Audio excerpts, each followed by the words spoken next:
Lu Buwei was originally a merchant from the state of Wei during the Warring States period. However, he befriended a lowly prince from the state of Qin, Zhuangxiang, whom, through bribes and political maneuvering, he helped become the king of Qin. After the king's ascension, Lu Buwei was appointed as chief minister and was so trusted that after his sponsor's death he was appointed as the chancellor and regent of Zhuangxiang's son, a boy by the name of Ying Zheng, a child who was destined to become the first emperor of China. However, after being implicated in a scandal with the Queen Dowager and her illicit lover, Lu Buwei found himself stripped of his titles and exiled, eventually committing suicide by consuming poison. During his time as chief minister, Lu Buwei sponsored the compilation of an encyclopedic text known as the Lushi Chunquei, or Master Lu's Spring and Autumn Annals. Believed to be composed following the succession of the young King Zheng, the book appears to have formed a key component of the monarch's education, providing a unification of Chinese thought that predated the unification of China under this young new ruler. In this task, the Lushi Chunquei is not the first, drawing on the syncretic tradition from the Shizi, written by one of the students of Shangyang in the state of Qin, and the Guanzi, which was written by scholars in the state of Jisha Academy. The Lushi Chunquei draws on the Wuxing, or five elements theory, from the school of naturalists, using it as an underpinning framework for the philosophy of the text. At the individual level, the text revels in the idea that a single person is capable of constant change throughout their life, and through accepting the changeable nature of humanity, or Xing, is able to synthesize the differing conceptions of human nature present in earlier Chinese philosophy. The text blends Wuxing cosmology with the conception of interpenetration between the human and divine, taken from philosophers such as Zhuangzi and Mencius. This fruitful admixture comes to the conclusion that the changeable nature of humans is rooted in the mercurial aspect of nature, and as such, humans' nature cannot be altered by humans themselves. This doesn't infer that nature and humanity are fixed, merely that we and nature are determined by the constant flux inherent within the cosmos, and which within the Wuxing conception is recursive. Out of this rather esoteric judgment comes concrete suggestions on ruling the state.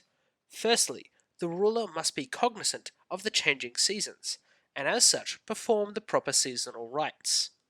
This text goes even further, suggesting that the teachings of traditional philosophy should be applied according to the seasons of the year: Taoism in spring, Confucianism in summer, legalism and militarism during autumn, and Moism in winter. The text attempts to integrate its naturalistic worldview with a somewhat legalistic conception of the state. Rulership is based, to quote, on a relationship built on the loving and benefiting of the masses by means of employing them so as to fulfill their desires. In this conception of politics, the state is a necessary instrument to allow individual citizens to fulfill their nature. To achieve this perfected conception of the state, the ruler is expected to cultivate themselves to become a sage, and to establish a public hierarchy of officers to put in place the necessary measures to tack the ship of state to take advantage of the prevailing winds.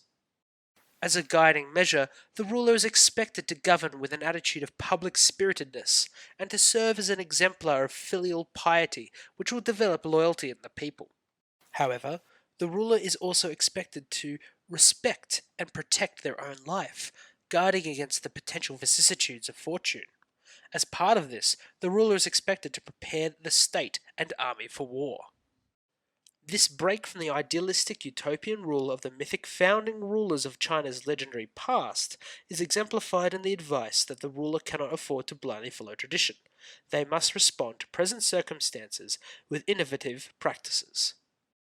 A common thread which joins all aspects of the Lushi Chunquei together is the idea of timing, which is applicable in the cosmic, political, and individual domains. Timing at the cosmic level can be seen as the necessity of exploiting the seasons so as to achieve the best agricultural yields. This also echoes the Sun Tzu's exhortation to reap the opportunities provided by the weather and climate. At the political level, the text expresses the need to take appropriate action to exploit fleeting advantage, nipping rebellion in the bud, striking enemies when they are weak, and drawing people of merit to their court who are unrecognized by rival rulers. This echoes the idea of 势, or situational advantage, found in the Sun Tzu. At the individual level, timing is of importance in proper interpersonal relations, crucial in the text for maintaining the social and political order. The idea of timing is intimately interlinked with the idea of nature as flux, with the sage able to understand the ripples and folds as the world unfolds in its cyclical course, and then applying the appropriate effort in the appropriate manner at the appropriate time to overcome otherwise insurmountable obstacles.